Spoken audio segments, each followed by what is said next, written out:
You know, yes, Mark, I am very excited about this election. And I guess it really is the most important election in my lifetime. But I can say that because in 1968, 40 years ago, I remember my father, March 1968, was killed in a car accident. A little girl, little black girl living in Texas, growing up in poverty. My mother, a domestic worker. And I thought, oh my God, how are we going to survive? My father did not have the benefit of a union. But we had Social Security. He had been a day laborer, but we had Social Security. And because we had Social Security, we were able to survive. So I understood then the importance of having a safety net like Social Security. And then April comes, it's 1968, right a month later, 16 years old, still lost my dad. And then, of course, we all know what happens at April 4th to get the news that Dr. Martin Luther King had been assassinated. Well, I can tell you, I was one angry 16-year-old in Fort Worth, Texas. One who had grown up knowing what it felt like to go to a water fountain that said black, actually it said colored, and white. And remembering my mother saying to me when I was looking, Mother, why do they say colored and white? What's the difference? Why can't I drink out of the one over here that says white? Why do you stop me? She says, oh, ours has magical color in it that you can't see, and that's the reason that it says color. Trying to protect me. And Dr. King was trying to just free us so that we should have more social and economic justice for all of us in this country. Then June comes, and it was Bobby. That was a hell of a year for me, 1968. And then in August 1968, I watched on that little black and white television the protest that was going on outside in Chicago. And Yvonne Brathwaite Burke, who was co-chairing the convention at that time inside. And I was trying to decide, what side will I be on? I'm so angry. Do I want to burn it up, if you will? Or do I want to be at the table? You got to make a decision about what side you're going to be on.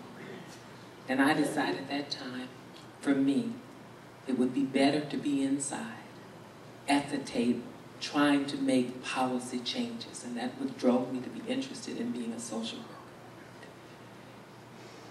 And then time moves on.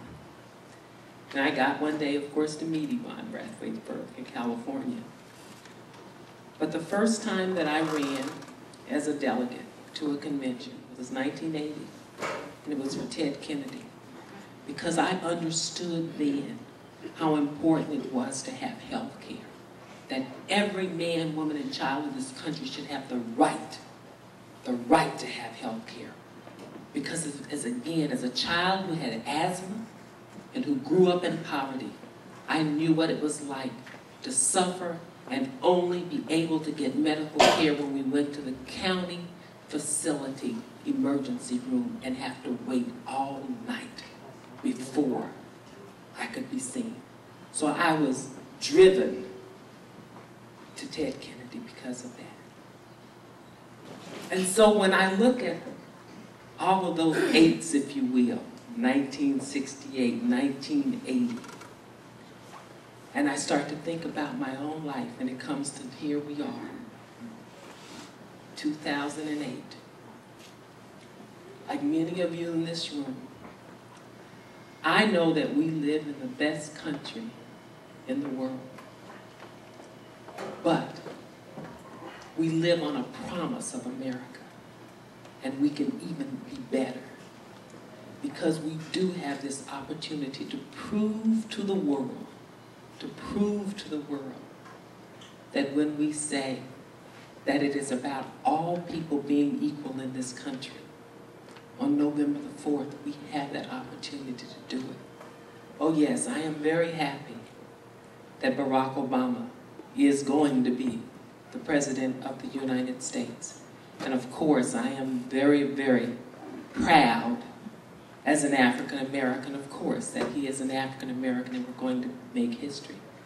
But I am so very happy, as I said, that he is right on the issue. Because being black is not enough.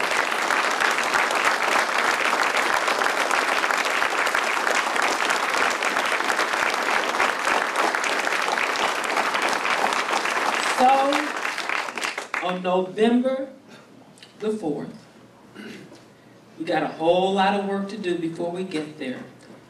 Tonight is 19 days, right? Tomorrow when we wake up will be 18. We're going to have a few more sleepless nights, sisters and brothers. It's going to be all right.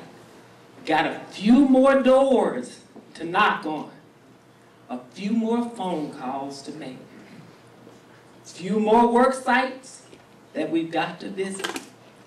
And so some more envelopes that are going to have to be stuffed. But Labor 2008, all over this country, if we do what we know we can do and we turn out our 25% of those voters and they vote their pocketbooks, Barack Obama will become the President of the United States. And on January 20th, when he's sworn in, for those who call him that one, and for those who call him the exotic one, I want to be like the man who said last night on the phone, who was a retired gentleman who had had a stroke, and someone told me this last night in Maine, and he says, excuse me, I can't say his name real well. He says, but I'm going to vote for the dark one. And so, bottom line is, call him exotic, call him the dark one, call him what you want. But guess what? On January the 20th, we're going to call him Mr. President.